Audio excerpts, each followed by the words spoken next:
Nous sommes c'est pas nous qui nous appelons comme ça d'ailleurs, c'est la tradition musulmane qui nous appelle le peuple du livre.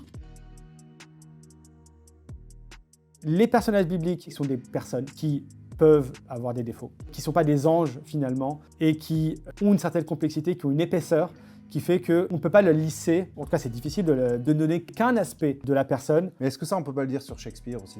Est-ce que C'est-à-dire c'est pas un point où on se dit, bon, ok, ça veut dire que la Torah, c'est de la très grande littérature, mais finalement, c'est quand même que de la littérature.